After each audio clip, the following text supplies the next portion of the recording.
Buddy Wayne Webb telling an unbelievable story of attempted murder, secret police, and death threats. This man received death threats, telling him stuff like, we know where you live and we have access to your home. And we're going to touch on that here coming up very shortly. This is Patriot Nation Radio Live on the World Integrity News Network, and we are having a regular blast here with Buddy. His story is unbelievable, and what's going on there in his home is pretty nuts. And he has the evidence, folks, laid out on his Facebook page. So if you go find Buddy on Facebook and just look at what he's got posted, you'll blow your mind with what you see. And one of the things I've seen on your Facebook page that, because you were talking about the tunnels and everything, was a police scanner playing, yeah, we're over here, we found a hole in the ground and there's smoke coming out of it. It looks like a tunnel or something like that. Do you think is that in your yard, that where that smoke is coming out of the ground, or where is that in retrospect to your home? That's a good question, Martin. This is what you're referring to is a police dispatcher, police scanner. I record police. I have a police Radio Shack police scanner, and I'll record these calls that come in, EMS calls, and a lot of time post them to my Facebook and my YouTube. I have a whole bunch on there. And that call just come in this past weekend after a big rain, or a few days ago after a big rain, where somebody called in and said, there's a hole that developed in the yard. It looks like a tunnel, and there's smoke coming out of it. Okay? Well, and when I heard that, I wanted to record that, of course. And but they didn't give the location, so I really don't know where the location of that is. Somebody could find out because it was a 911 call or a police call, but I don't know that in relation. I have had several different people in town that have told me about tunnels that I've documented. They tell me in a private conversation, and I print screen it, and I have the document of that. Another interesting side of this is I was told about an underground facility. Okay. Actually, I was told even prior to being shot, a person told me, they said, well, if there is an underground facility, then it would cost millions of dollars, and these people wouldn't want to give that up. That was said as a warning to me, okay, before I was shot. And have you had contact? So you've had contact with folks other than hearing them shuffling around in your attic and stuff like that. People have contacted you on the internet, and they called you on the phone too. You had people call you on the phone prior to being shot and after being shot, correct? Okay. What's the question again? I was already had knowledge. See, I really believe this was going on before I even moved here. I had my neighbor that said. He told me, he says, the last 4 people lived in that house didn't live there long. Ha, ha, ha, ha. And I thought, dang, funny, last one's dead. And then I crawled out of my hands and knees. And then I'm thinking that this home was rigged, about the 5th owner back is what I'm thinking, right? And they rigged it so you wouldn't know. And so I went 2 years, I think, that they were actually coming in, crawling into my attic, and literally, hanging out there, and where I didn't know, and I think it was happening before. I'll tell you another thing that I have a picture on Facebook is I found a Lego toy, on top of my HVAC filter. Okay, and this was a recent post, which I reposted actually on my Facebook. But I changed them filters out every 3 months, And so Ed just told me that whoever dropped that toy, which tells me it's a child, right, did it within the past 3 months, and it's on the attic side, And it was just one more little bitty piece of evidence that I have that goes along with everything else, So I suspected it was child sex trafficking, or maybe even missing children. That's a whole other story on Hailey Dunn, okay? In 2013, I wrote a letter to the Department of Justice Safe Child Project. This is on my Facebook. And Hailey Dunn had been gone. She's the most famous missing child this century, The one before was that girl from Colorado. What was her name? It'll come to me in a minute. The other little girl. But anyway, Hailey Dunn is that famous. And she's a 13-year-old Colorado City, Texas cheerleader, and that's only 80 miles from here. I was told that her mom worked here in town, okay, and there was already sightings of Hailey Dunn sightings in town. So it's real possible that Hailey Dunn could be in this town, and I'm already suspecting child sex trafficking is operating out of here. So I wrote the Department of Justice, Safe Child Project, and I said, I think my home is a great place to look for clues to Hailey Dunn. You know, I have been told about this underground facility by multiple people. There's plenty of evidence. Come here and look, et cetera, et cetera. And you'll see that letter. I mean, that email is posted on Facebook. And 2 days later, Hailey Dunn's remains are found, or supposedly found, okay, officially. And she'd been gone 810 days. And it just seemed how coincidental that she'd been gone 810 days. I sent the Department of Justice, said, come look at my home right here where there's also supposedly $1 million underground facility, and all of a sudden her remains are found, so nobody comes here and looks.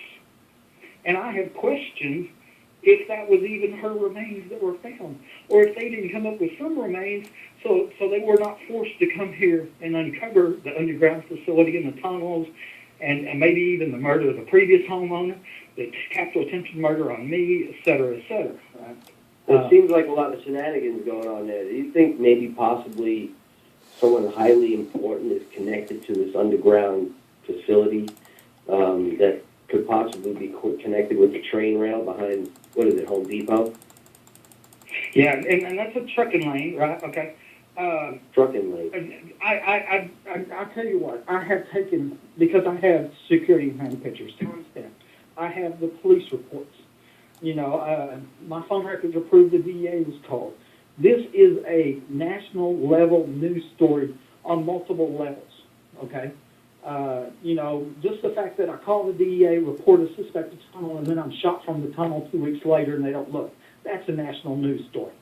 Just the fact that a group or a gang of corrupt police are caught inside my home, searching drawers, stealing evidence from a capital attempted murder, and there's no police report, they're unidentified secret police 3.5 years later, that's a national level news story. And I have all the evidence in the world. But I can't get a local, state, or national news, or alternative. I can't even get Alex Jones to tell this story. And I can only believe that somebody very, very important is stopping free press in America to cover up this attempted murder. I sincerely believe that. And then I think that's the same people that had enough power to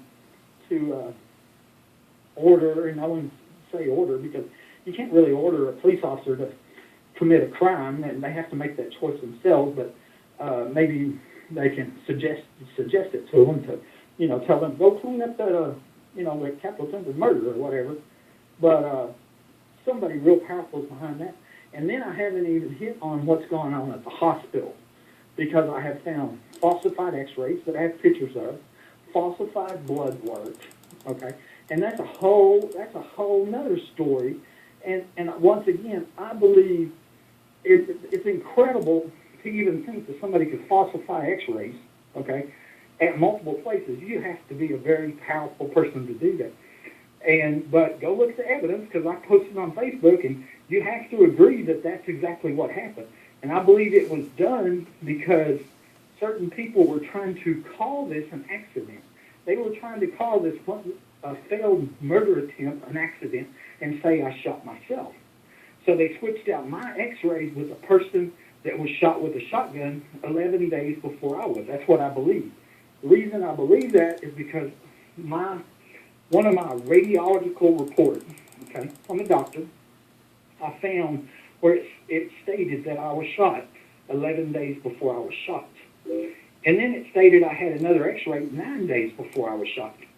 And so there was 2 different dates. It wasn't just one typo. It was 2 different dates that were wrong. And I believe that somebody was shot 11 days with a shotgun, 11 days before I was, and that person's x-rays were switched out and presented to be mine. And they did that because I wasn't shot with a shotgun. Okay? Well, that's what I believe.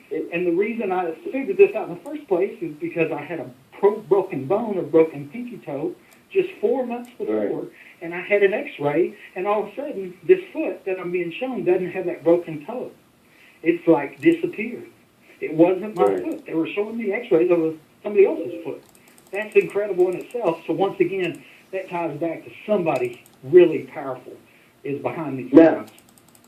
you should be able to find out if someone was shot 11 days prior, maybe by somehow seeking out a Freedom of Information Act on police reports on, that time frame.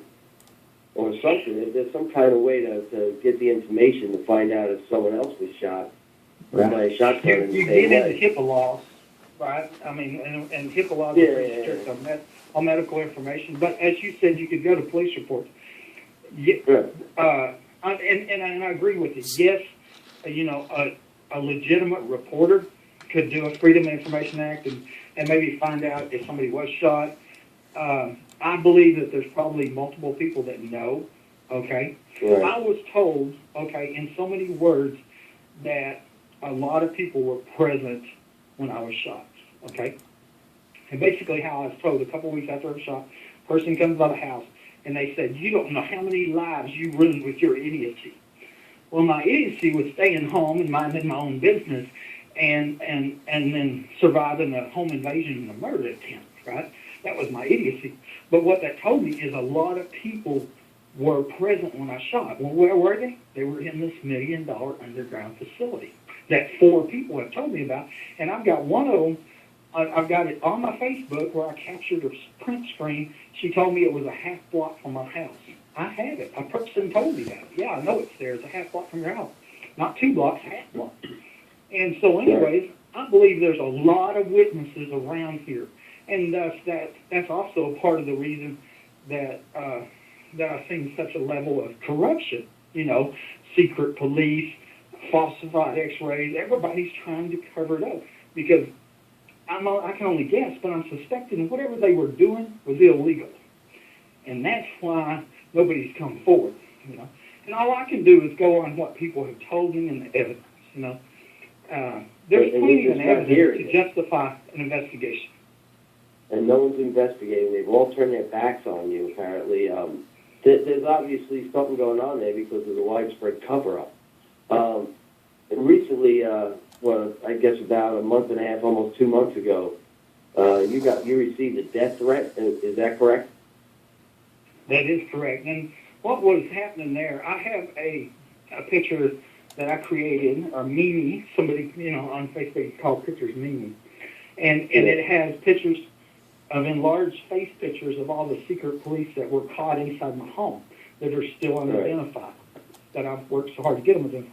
And then at the header on it, I created a reward for information. So I'm offering a reward of $100 to anybody that can identify the secret police. Part of that, it's legitimate. I'll pay them $100, but it's also ludicrous because no American citizen should have to pay to get police identified that were caught inside his house covering up the capital attempted murder on his life, right? But that's what I'm doing. And I post this Mimi all the time. I'm on an Midland Odessa Crime Watch Facebook group, okay? And I consider that crime pictures, and it's an offer reward picture, okay? So I'll pay them. And then all of a sudden I get a group of people in this Facebook group that are basically insulting me and calling me crazy. And of course, everybody has to do that, has to ignore the evidence, because you can't legitimately say them kind of insults and lies and slander because you have to forget about the secret police and the DEA and all the other evidence, And the proven fact that I wasn't shot with my own gun, which is the big key. If I wasn't shot with my gun, I'm shot with somebody else's. Anyway, one guy private messages me, and I print screened it, and this is also on my Facebook, and he says, remember, we know who you are. We know where you sleep. We have access to your residence at all times. No one will ever believe your story. We will come again. I just read that. That's a quote. And then he goes on to say that you will be silenced. It's not a matter of if, but when. Right. I print screened his message, scary. posted it to my Facebook, and said, if I die, this is only, a month and a half ago, and I said, if I die, this guy did it, okay? At the same time, another person in this group, one of his friends, writes that he come by my home and looked inside my windows, okay? And I've also been telling people this has been a gang stalking, there's been plenty of gang stalking going on, And I was already told, I'll tell you another story, especially on the sex trafficking side, a couple of weeks before I shot, and I was loading furniture up in my garage, and I'm talking to this unnamed person, and I tell them that I said, I already know about the tunnels, and I've called the DEA. And this person looked at me and said, I'm not a part of a prostitution ring. Well, I didn't say anything about prostitution. I just said I knew about the tunnels. That's what I said. So that, to me, confirms what these tunnels were being used for, okay? For human trafficking, sex trafficking, child sex trafficking. And so I think this same group, this prostitution ring, sex trafficking ring, child sex trafficking ring, and the same people that were probably underground, that's this whole group that's coming by my home. And as you said, he was substantiating everything that I said. He said he had access to my home at any time. That's what I've been telling people. They have underground access to their home. Right. And so I also took that and emailed that to the chief of police, that night. And I think that probably saved my life. That I'm still here today because I did print screen it and I did publicize it, that I am talking about it.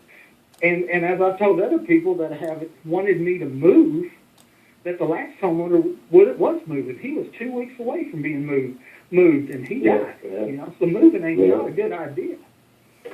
Yeah, that's pretty scary. Folks, we got a little bit more time here on Patriot Nation Radio Live on the World Integrity News Network. We had some technical difficulties. So stick around. I know it's 9 o'clock, and the show usually ends here at 9. But we got an extra 10 minutes. We got a bonus 10 minutes tonight, ladies and gentlemen. And this story is pretty crazy. It's unbelievable that this stuff is happening in America. Complete constitutional violation of this man's rights. First and foremost, the Fourth Amendment, to be safe in your persons in effect. They are totally violating his Fourth Amendment. They're committing crimes. They're trespassing in his home, attempting to kill him, sending him death threats. This is happening, folks, in your nation, right in Texas. So believe it, if it's happening in this town, in Midland, I'm sure it's happening in other towns, not only in Texas, but all along the border, New Mexico, Arizona, and possibly California probably do. So, this is not an isolated incident, I'm sure. You think that, you don't believe that it's an isolated incident either, right? You think that maybe possibly this could be happening elsewhere in other counties, other towns, and other homes across the area along the border. I'll tell you what, also on my YouTube and on my Facebook, I have other police scanner videos, and I bet I got 4 or 5 police scanner videos where people are calling in and saying that they're hearing people in their attic. I think it's going on. I think it's a human trafficking ring.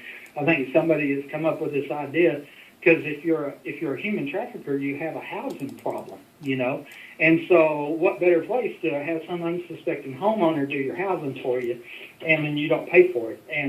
And so there's probably 4 or 5. And another thing I reference is in Carlsbad in 2010, a woman, and you can Google this and find this, she reported multiple times to the police that people were in her attic, and then she burned her house down because people were in her attic and the police wouldn't do nothing about it. She got charged with arson. I had read that she was asking the EMS that night, did you find the body? Because she was positive somebody was in her attic. And and I had a friend of mine on Facebook that told me, she says, I heard they did find the body, but I can't substantiate that. I met a person in Midland, personally went to his house, and he also told me that people were in his attic. He was 100% serious. He had locks similar to mine, stories similar to mine, and he told me that he'd owned this house for 40 years, and he moved out for like 5 years and let somebody in his family live there, and then he moved back, and that's when all this started. And once again, he kept calling the police, and they were calling him crazy, okay? And so I wonder if the previous homeowner, which I heard fired a gun in this house, if he didn't actually fire at burglars, okay, which very possibly human trafficking victims, okay, that were here in this house, and then the police come to arrest us. There's one other last story that's probably really important that I don't talk about much. It's going to be very important for your show, for sure, and because it has to do with Second Amendment, okay? About almost 2 years after I'm shot, of course, like I said, I had a little short 3-month marriage, and that it ended and stuff. She's moved out of town, and I get a call from the district attorney one day, and I was really excited because I was on Facebook posting all this evidence, and you know, this is a rock solid case, and you know, when the district attorney calls me, I was like, oh, great, you want to talk to me? Do you want me to bring my evidence? And not now, just come up here to the courthouse. So I drove to the courthouse, and I'm all excited, and I get up there, and I get served with a protective order from this ex-wife. Right. An ex-wife that I haven't talked to or seen in 18 months and didn't even live in town. Okay? I mean, she lives over 100 miles away. And so, and I have 10 days to go to court. And so it took me 8 days to find an attorney. We had 2 days to prepare before we go to court, right? And the case is, as far as I'm concerned, ludicrous, okay? One of the key witnesses was the female Hispanic detective that closed the case, right? And part of it was, oh, he's crazy because he thinks people are in his attic, okay? Right? The ruling come back on this case, and this affects all Americans, okay? I've never been charged with a felony. I want to bring that out, and never been charged or had a felony, and the ruling comes back from this case to take away my rights to own guns for life. So as I'm getting death threats in this home, I don't have any guns. That happened in late 2013 is when that happened. The ruling came in 2014. And that is appeal to the Texas... You should contact the civil rights attorney. That sounds like they violated your civil rights. Well, we appealed it. My attorney appealed it to the Court of Appeals. We could have appealed it on substance because I don't believe that there was any substance, you know, on a person I hadn't seen or talked to and didn't even live in town, you know, for a protective order in the first place. But we appealed it on the constitutionality of the law, okay? And so that was heard by the Appeals Court of Texas on June 2nd, and we're waiting on a ruling back. I tried to contact the NRA and let more gun owners know what's happening because this could happen to more citizens. They took my rights, my Second Amendment rights for life, and I've never been charged with a felony. And if you look at the substance of the case, as far as I'm concerned, it's pretty ludicrous. You know, there's nothing there. Yeah. And unbelievable. And then, of course, it's real suspect after everything that's already happened at my home, right? And and there's other people that have thought that was done to try to force me out of this house, which has underground access and et cetera, and would lead to people being arrested, important people, you know. But I don't know that. All I know is that's an important story that I don't talk about. But I'll tell you, my attorney told me that it could change Texas law, that it might even change U.S. law, and it could go to the Supreme Court. And so it's a big story in itself, is taking my right to protect myself while I'm being threatened. That's crazy. Now, we got about a couple of minutes left here, and I wanted you to get out information if people want to delve further into your story and go on your Facebook page or whatever. How can they find you to look at your story more further into it? Right. My Facebook, the URL is buddy.web.353. You might be able to find it under Buddy Wayne Webb on Facebook. On YouTube, you can find my channel is called Buddy Webb. One word. If you just go to Google and you type in Midland, Texas, tunnels and crime, Buddy Webb, you're going to find links back to YouTube, and my YouTube videos will tell you how to get to my Facebook as well. And I've had almost 19,000 views on them 5 videos in just about 3 months or so, and and then I've had probably 65,000 views on my YouTube channel, which has like the police scanner videos and a lot of other things, and so that's the way to get a hold of me, and I've tried to answer any legitimate question, that anybody has. I welcome any kind of friend request from anybody that hears this, and you can see these videos where I'm on it, and you can see that I felt like they tried to make me out to be a crazed terrorist, and I'm not. Right. They took my guns away, and the truth is I hadn't even shot a gun in 20 some odd years, and I mean, I had guns, and I believe in having guns for protection. And when I grew up hunting, with my dad and bird hunting, etc., but I literally have not shot a gun in 20 plus years. Once I was shot, all my guns had disappeared from my house, were taken by the police, and I never even went up to get them because I considered them evidence in this case.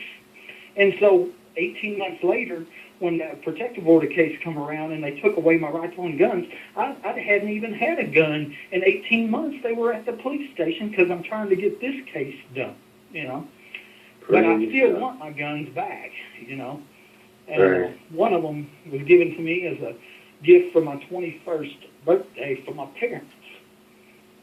Man, that's crazy. Well, buddy, I want to thank you for coming on the show tonight. We're right here at the end. It's a crazy story, folks. Search out Buddy Wayne Webb on Facebook. I got to say here. Okay, one more thing, Mark. I got to give God all the praise and glory that I'm alive. And Amen. He saved my life, and I've seen miracle after miracle. And I really believe this is going to be seen all the way through to the end, and these people are going to be stopped. And I really, my goal is truth and justice. I want to give God all the praise and glory. Thank you, Mark. Hallelujah. Thank you, buddy, for coming on. It's an amazing story. Keep me posted. If we get some updates, you get something further into your case, we can come back on and talk about your case again. No problem. All right. Sounds good. Thank you. There you have it, folks. Buddy Wayne Webb. Secret police, death threats, and attempted murder on this poor man. Thanks for tuning in. Another great episode of Patriot Nation Radio Live on the World Integrity News Network. If you hit my other show Monday at blogtalkradio.com/Patriot Nation, I will have Tom Trento who's coming to join us. He's going to be on with us live starting at 6:30 p.m. Eastern Standard Time, 3:30 p.m. Pacific at www.blogtalkradio.com/Patriot Nation. That's going to be a good one. Tom knows his stuff. He'll be on at 6:30, like I said, as Tom Trento. And look for some more exciting shows coming up Thursday and Friday next week as well, as Patriot Nation forges on, trying to bring truth and integrity to the news that you hear and talk about, and stories that will blow your mind, like the Buddy Wayne Webb story. Tune in again next Friday right here, starting at 7 p.m. Eastern Standard Time with The Week in Perspective with James Bostic, followed by me, your host, Mark Hoffman, and Patriot Nation Radio Live on the World Integrity News Network. I'm just going to leave you with this great song, ladies and gentlemen. This is absolutely one of my most favorite tunes. This is Lee Greenwood. God bless the USA. Here we go. Come on now. Won't let me play, ladies and gentlemen. Too bad. What a bummer. Looks like